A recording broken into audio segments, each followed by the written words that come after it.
Mesdames, Messieurs, bonsoir et bienvenue au 20h de ce samedi 9 janvier 2021 sur Equinox Télévision. From Sponsanda, good evening. Bonsoir Nadine Yabo. Good evening, ladies and gentlemen. Thanks for joining us on the bilingual edition of information on Equinox Television, live from economic capital of Cameroon, Douala, Equinox Center News Desk. In our top stories, the governor of the West region of Cameroon has told security officials of Babaju to control every vehicle passing or getting into the town of Babaju. Governor Awa Fonka Augustine was speaking at the Bafoussam Regional Hospital while visiting some of the wounded victims, some persons who were wounded in the gun attack of Friday that left 6 persons killed. Amongst the persons killed were 4 security officials and 2 civilians.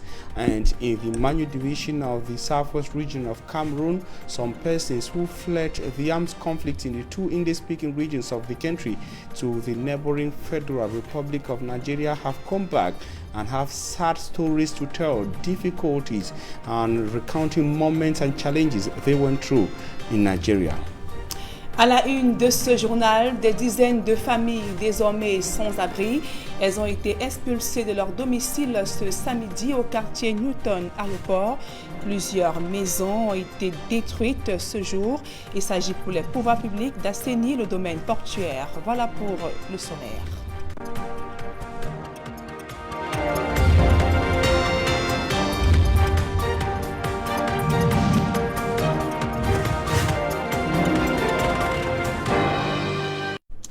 Mesdames, Messieurs, une fois encore, bonsoir et merci d'honorer ce rendez-vous de l'information sur Equinox Télévision. Je vous le disais en titre, consternation et désolation ce samedi. Plusieurs familles à Douala ont assisté impuissantes à la démolition de leur maison au lieu dit Newton Aéroport dans le 3e arrondissement de la capitale économique Douala. L'opération a été présidée par le préfet du Vouri.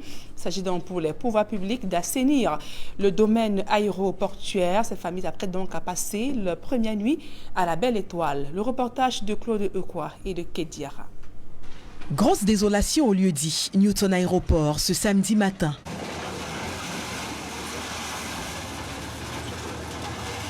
Des populations, groupées non loin de ce qui était encore le lieu de résidence, regardent interdites le triste spectacle des démolitions. Si les plus pragmatiques d'entre elles ont réussi à empaqueter leurs affaires, prêtes à s'en aller, les autres, dans de va-et-vient incessants, réunissent ce qu'elles peuvent encore, avant que les engins n'arrivent à leur hauteur. Il s'agit d'évictions, qui bien qu'étant annoncées par une mise en demeure du préfet du Vouri, n'en restent pas moins forcées. Comme dans le désarroi, nous avons reçu la note de l'adjoint au premier adjoint au préfet le 8 décembre, en nous disant de déguerpir. Avant-hier, ils sont encore venus avec une note en disant qu'on déguerpit. On estime déjà à 1100 habitations, hein, parce que c'est un petit bloc qui a une densité de population. Sur le site, des parents dépassés par les événements qui ne savent à quel sens se vouer. Je me pose la question à savoir où on envoie toutes ces populations. Nous avons construit des maisons, ça n'a pas fait 2 jours. Aujourd'hui, on vient casser. On est venu casser, nous enlever. On ne connaît même pas là où on va les habiter. Comme par exemple, moi, les 5 chefs de famille. J'ai 7 enfants, voilà les autres ils sont là. Je suis dépassé, je ne connais même pas comment faire. Pendant que les cas se produisent, des réclamations s'élèvent dans la foule. Les riverains accusent les autorités en charge du respect de la mesure, d'avoir outrepassé les limites annoncées. On parle de 30 mètres, nous on a respecté, on vient maintenant, on est à plus de 70 mètres. On ne sait pas s'ils vont s'arrêter là-bas, on ne sait pas. Au milieu de l'année scolaire, avec les enfants en pleine année scolaire. L'adjoint sous-préfet a dit que c'est 30 mètres. De la route pour l'intérieur, c'est 30 mètres. Mais là, l'engin est en train de travailler à plus de 30 mètres. Donc même ceux qui ne sont pas dans la zone pour casser, on est en train de les casser. Faux, répondent les autorités qui affirment faire seulement leur travail. L'autorité administrative de concours avec ses services techniques procède au déguerpissement comme il se doit, dans les règles de l'art et conformément à la loi. Le géomètre du Minka fait là, donc il n'y a pas de problème, ça se passe très bien. Les sommations ont été faites au préalable par monsieur le sous-préfet Edouard II qui est là personnellement et avec le concours des forces de maintien de l'ordre dont la gendarmerie et la police, nous procédons au déguerpissement. Non, il n'y a pas de mesure de recadrement de ces populations. Ils s'occupent illégalement du domaine de l'aéroport. Pour mémoire, c'est le 3 novembre dernier que le fax portant instruction de ces évictions a été envoyé au préfet du Vouri par le ministre de l'administration territoriale. Après sa mise en demeure, ce mercredi, le préfet est passé à l'action. Ces évictions rentrent dans le cadre des travaux d'assainissement des espaces aéroportuaires du Cameroun tels que définis par l'Organisation de l'aviation civile internationale. Et au lendemain de l'attaque meurtrière de Babadjou dans la région de l'Ouest Cameroun, le gouverneur Awafonka Augustine s'est rendu ce jour au chevet des blessés internés à l'hôpital régional de Bafoussam. Awafonka Augustine prescrit des fouilles systématiques à tous les véhicules, notamment qui entrent et qui sortent dans la ville de Bafoussam, également renforcement des mesures sécuritaires. Awafonka Augustine, comme vous le voyez en image, est allé donc apporter un soutien moral à ces personnes victimes de l'attaque meurtrière de Babadjou, qui a donc coûté la vie à 6 personnes, dont 4 soldats et 2 civils. Et ces populations ont été surprises donc par des individus lourdement armés qui ont donc ouvert le feu, tuant donc 6 personnes, dont 4 soldats et 2 civils. Et toujours dans la région de l'Ouest Cameroun, communes et villes unies, la nouvelle équipe dirigeante de la région de l'Ouest a officiellement pris fonction il y a quelques jours à Bafoussam, dans la région de l'Ouest. Les membres du bureau ont été appelés à toujours garder à l'esprit qu'ils sont au service du peuple. Leclerc Sakem, reportage.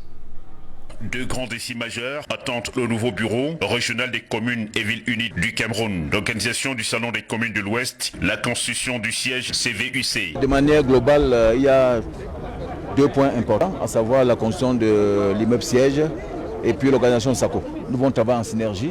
Je compte sur mes pairs, mais pour que tout se passe dans de bonnes conditions. Cette équipe prend les rênes au moment où le parachèvement du processus de décentralisation est à son terme avec les conseillers régionaux. En les installant dans leurs nouvelles fonctions, le président du bureau exécutif national des communes et villes unies du Cameroun appelle ses élus du peuple de toujours garder en esprit qu'ils sont des ouvriers à la tâche des populations dont ils sont des représentants à la base. Je voudrais tout simplement dire qu'il s'agit d'un mouvement d'ensemble qui appelle au changement de paradigme, que nous puissions effectivement militer pour la territorialisation du développement local. Et cela passe par une action collective et agissante que nous devons implémenter pour le bonheur des populations qui nous ont fait confiance. Un hommage a été rendu aux pionniers de ce mouvement, Victor Fosso et Adamou Danjoya, qui ont quitté la terre des hommes en 2020.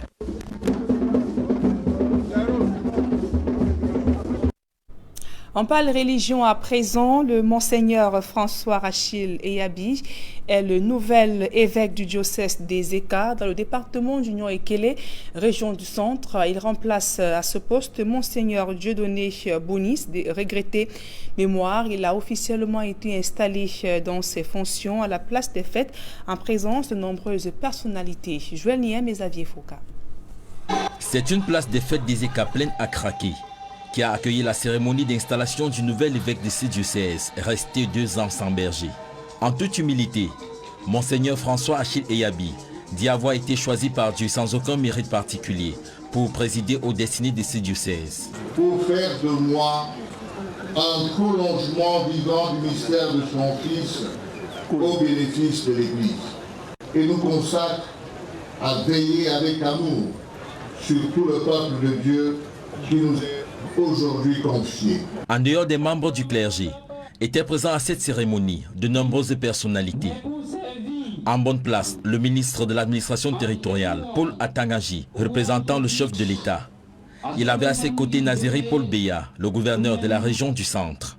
L'autorité traditionnelle a également pris part à cette cérémonie, preuve d'une parfaite symbiose entre religion et tradition. La communauté de Mbombok est venue fêter avec la communauté catholique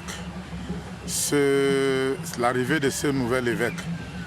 Notre simple présence témoigne tout. Nous sommes aux côtés de nos frères catholiques. Nous allons travailler la main dans la main pour la promotion de notre communauté. Âgé de 59 ans, monseigneur François Achille Eyabi remplace monseigneur Dieudonné Mbokmis, décédé le 25 août 2018.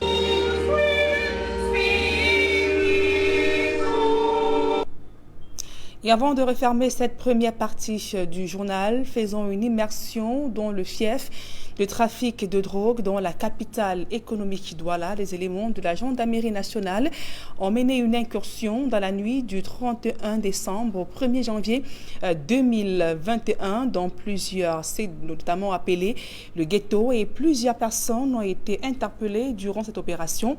Coup de poing. Voici à ce sujet le grand reportage que signe Innocent Abega et Eric Fopoussi.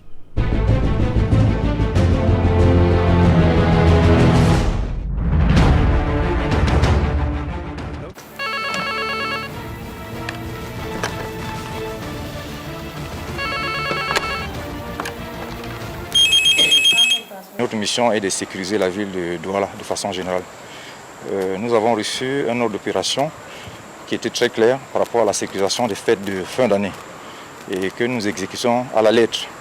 Position, situation de vos patrouilles sur le terrain. Pour le moment, rien à signaler. À vos 330. Ok, soyez vigilants sur le terrain, soyez porteurs de vos armes et soyez courtois vis-à-vis des populations. La nuit tombée, gyrophare allumé, une patrouille de la compagnie de gendarmerie Douala 1. Direction Makeya, dans le 2e arrondissement de la métropole économique, pour une opération de sécurisation. C'est à cet endroit particulier où la jeunesse se regroupe pour prendre les stupéfiants et commettre des exactions de toute nature. Sur notre route, une étonnante première moisson. Ça. Ouais. Ça c'est la drogue. Un handicapé. Allez, on va tout simplement le fouiller et le dépouiller de tout ce qu'il a et le laisser partir. Tirant sur un joint, cet homme est lui aussi appréhendé. Voilà ce qu'ils détiennent notamment quand ils ont pris la drogue, sous le fait de la drogue, et vous dépouillent de vos biens avec ces armes blanches. Le sujet est potentiellement dangereux. On est obligé de le conduire parce que lui, c'est non seulement un délinquant, et il est susceptible de blesser dans la nuit. Vous avez vu son armement. Commence alors notre entrée dans l'un des labyrinthes les plus dangereux de Douala. Hey, stop, stop, hey, stop, vous bougez ici, oh, stop, oh. Et un coup de feu tiré. Couchez, couchez, venez, assieds-toi, imbécile, oh. L'endroit accueille des âmes en délire. Oh, couchez, imbécile, oh, sortez. Je compte à toi, et tu mets le feu. Voilà, vous sortez, hein. Un autre prend la fuite et bloque le passage vers une autre pièce.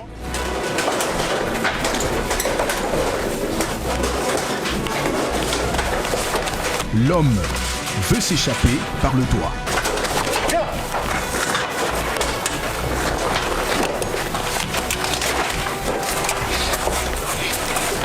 À un moment, un parpaing est lancé d'en haut.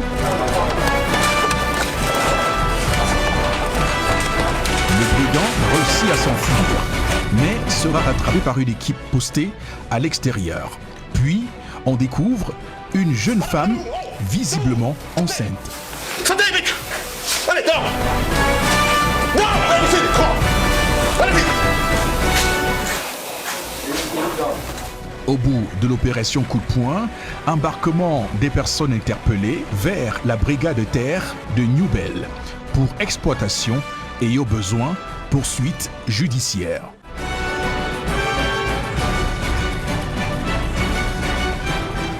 Autre ghetto fouillé au peigne fin, la vallée Bessengue.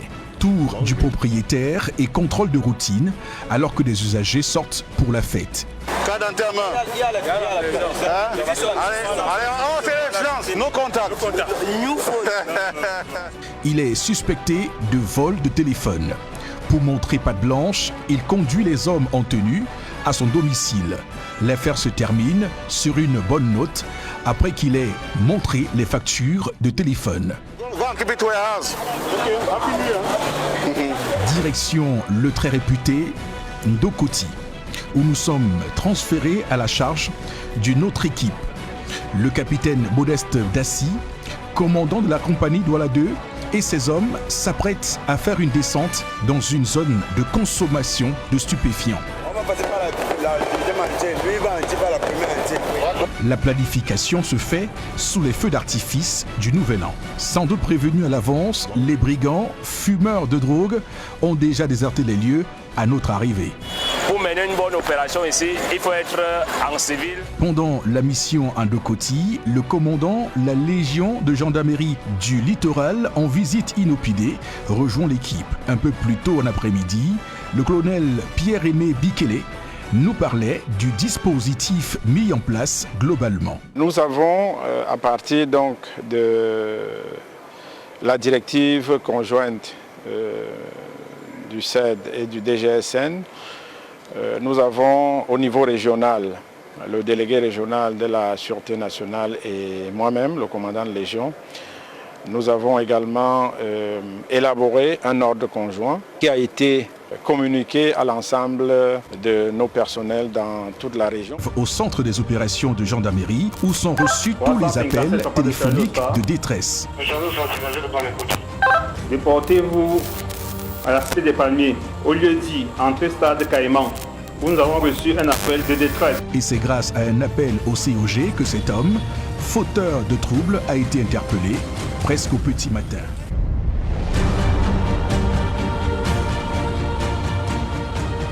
Et avant de refermer cette première partie de ce journal, l'actualité hors de nos frontières, en Indonésie, contact perdu avec un Boeing 737-500 d'une compagnie indonésienne. Peu après son décollage, le contact a été perdu avec l'avion ayant décollé ce samedi à l'aéroport de Jakarta. L'appareil effectuait une liaison intérieure. Des bâtons ont été déployés sur le site de l'accident et il faut donc préciser que le périmètre de recherche des marines et des secours indonésiens est désormais précis entre l'île de Laki et Lakon. Donc, il faut également préciser que c'est à cet endroit que un pêcheur assure avoir vu l'avion exploser en arrivant dans l'eau et d'autres personnes également rapportent avoir entendu des bruits de déflagration. Relate également plusieurs sources. Des débris ont été repêchés.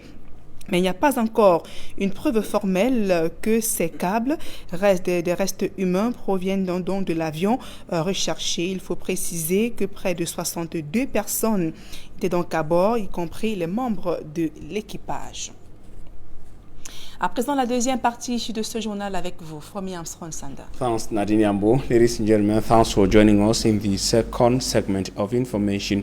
We begin with the forceful eviction and demolition exercise in Douala, Cameroon's economic capital city today, to say that tens of families have been rendered homeless in Douala following a forceful eviction and demolition exercise at the New Town Aeroport neighborhood of the city today. The exercise, supervised by the First Assistant Senior Divisional Officer for the Vuri Division, has been described by victims as unjust. The victims who saw their houses demolished say the announced 30 meters distance from the main road was violated by the team in charge of the demolition exercise. They accused the team led by the First Assistant Senior Divisional Officer for the Vuri Division of going 60 meters into the neighborhood, whereas they were called upon to evacuate 30 meters into their neighborhood from the main road. The demolition exercise at the Newtown Aeroport neighborhood of the economic capital city Douala falls in line with effort to free land owned by the Douala International Airport. The governor of the West Regional, Governor Awa Fonka Augustine, has urged security officials to check every vehicle passing through or getting into the town of Babaju in the Bambutus division of the West Region of Cameroon. Governor Awa Fonka Augustine was speaking this day in Bafoussam at the Bafoussam Regional Hospital, where he went to pay a visit to some of the persons who were wounded in an attack on Friday that left 6 Cameroonians killed.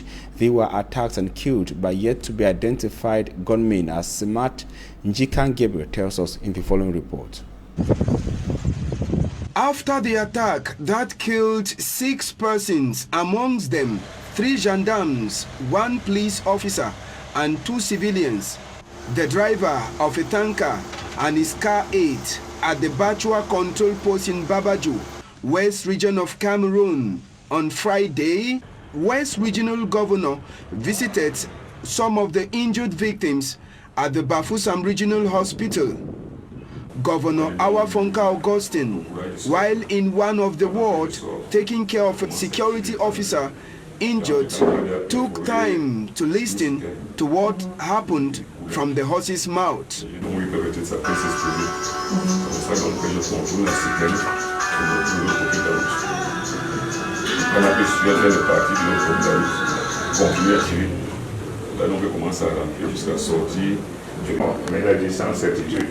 From the hospital, Awafonka Augustine made a stopover at the Gendarmerie Brigade of Babaju to give comforting words to the commander, whose 3 elements died as a result of the attack.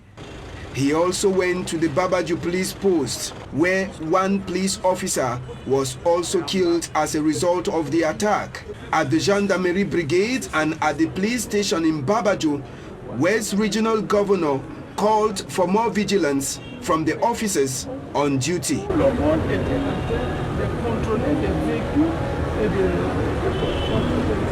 The governor was categorical and was also bitter and asking the security officials to maintain vigilance to check every vehicle. He repeated that every vehicle passing through Babaju or getting into the town of Babaju and the rest of the Bambutos division of the West Region of Cameroon should be properly checked. The governor also sent comforting word to victims of the attack of Friday that left 6 persons dead. It should also be recorded that some of the wounded persons are still hospitalized in several hospitals in the West Region of Cameroon. Take a listen to the governor in the following extract selected by Simat Njikangebel. About 5:58 a.m. at the control post bordering matters in Santa subdivision with the West Region. Our defense forces were attacked probably by separatist fighters, and the result is that we lost 3 gendarmes, 1 of whom died in the hospital, as well as 1 policeman and 2 civilians, amongst which were 1 driver, that was the driver of the petrol tanker, as well as his aide. At this moment, we have 2 policemen who are receiving treatment, wounded, at the regional hospital, as well as other gendarmes. That is the situation, and of course, the forces of law and order are reacting to this most unfortunate action against the defense forces who are carrying out their work at this border post.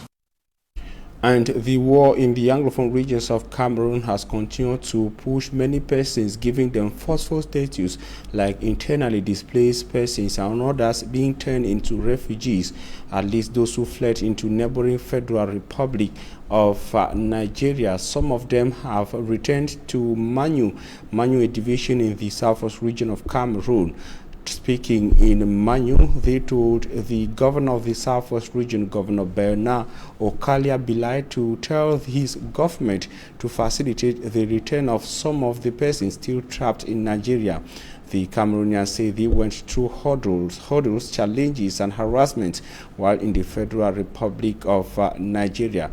They were also speaking in an occasion to receive aid given by President Paul Biya to internally displaced persons of the armed conflict in the northwest and southwest regions of Cameroon, but also to refugees. Derek Jato moved to Manfi, chief town of the Manu division, came back and compiled the following report in Boya.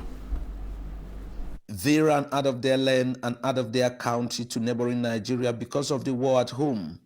And today these ones are coming back, and everything about them have changed. Life might not be the same again as they tell their stories. The thing I feel suffered last year and 2 years ago plenty because of the death of the Pekin, the suffer of the war. They go enter my house, thief all things, carry me my trash, broke door, carry pot, plenty things. I don't feel name. To Port Harcourt, but it was not too easy since it is not my father's land. I just had to manage with what I could. Everyone on my property, I went to the village, everything was burned. And this is how this population of Manfi returning from Nigeria was received by President Paul Biya, and Southwest Governor Bernard Okalia-Bilai is the one sent to deliver the head of state humanitarian aid. It is the head of state himself who disburse money to buy all those material, foodstuff, house equipment to welcome our brothers. And nearby, the mayor of Manfi Council took the Southwest governor to see a structure that he said is ready to host over 50 families for the moment. The capacity of the whole building is 50 rooms. 50 rooms? Yes. That can, the 50 rooms can welcome how many persons? That's I've differentiated it in three groups of persons. It is true most of them here returning from Nigeria don't have a place like home or villages. Most of them were burnt down. And Southwest Governor Bernard Okalia-Bilai admitted that mistakes were done, but let bygones be bygones, encouraging these people to embrace the opportunities awaiting them. The head of state has launched a program of reconstruction. We cannot reconstruct, we cannot rebuild if the beneficiaries are not there. We are going to build for who? Let them come back. Let them come back. There are many opportunities. The Shan is coming. And it is their wish that the Cameroon government should not only be at the receiving end, but facilitate their coming back, for the pains to come back home were too much. As border not be there open, be the pass construct. Before one pass here, we pay money, before we enter here for December. I be spend a lot. Tens of thousands of Cameroonians are still in the neighboring Nigeria as refugees because of the Anglophone crisis. Spectators will not be obliged to pay or show their medical COVID-19 results before getting into stadium hosting matches for the African Nations Championship CHAN 2021 in Cameroon. The information was made public by the head of the medical department of CHAN 2021 in Cameroon in an exclusive interview to Equinox Radio and Television. Smart Jikangebre.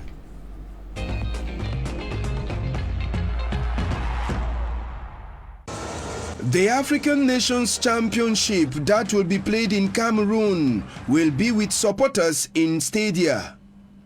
As supporters are expected to get into the stadia with their tickets, according to Professor Claude Ndamtia, who is the president of the Medical Commission of CHAN, the spectators will be going into the stadia without being demanded to show their COVID-19 test. S'agissant des spectateurs, the spectators are not expected to carry out any COVID-19 test, but they have to protect themselves and respect the barrier measures. Bien cloisonné, imitant tout rapport entre eux. However, the barrier measures to fight against the disease will be respected. Des mesures seront prises quand measures will be taken, particularly that of social distanciation. People should have their mask, hand sanitizers, wash their hands regularly. We are going to do everything possible to protect the teams and respect the conditions given to us. It is not going to be very easy, but we have taken the engagement. Pour prendre des mesures pour sélectionner les gens qui rentrent, pour que ce soit un nombre qui corresponde à ce qui a été admis. Ce n'est pas facile, mais c'est un engagement qu'on a pris. Ahead of the kickoff of the African Nations Championship, spectators have already known the amount they are expected to pay to get their tickets. The price of ticket for the Japoma Stadium ranges from 1,500 to 50,000 francs CFA, while 1,000 francs CFA to 50,000 francs CFA is the price range for the Douala Omnisport Stadium, the Amadou Ahidjo Stadium in Yaoundé, and the Ngeme Pitch in Limbe. And still ahead of the Football Jamboree Chan 2021 in Cameroon, the city of Limbe's officials have embarked on a process to disinfect public places in the city of Limbe. It should be recalled that Limbe is one of the cities earmarked to host matches counting for the African Nations Championship 2021 in Cameroon. David Sinmamo tells us more from Limbe. Who is carrying this one? We'll have to spray under the stores. Am I right? No. So you will show us the areas that we are actually supposed to concentrate. Yeah, but I know that with all these stores, he will use his machine to send it under the doors. Yeah. They are hygiene and sanitation workers of the Limbe 1 Council, with instruction from the team leader, Mayor Epoasi Mboye, accompanied by the divisional delegate of Mindive. The workers, in their combat-ready gear, disinfected every corner of the Limbe main motor park using mechanical hand-spraying pumps backed with an electronic spraying machine.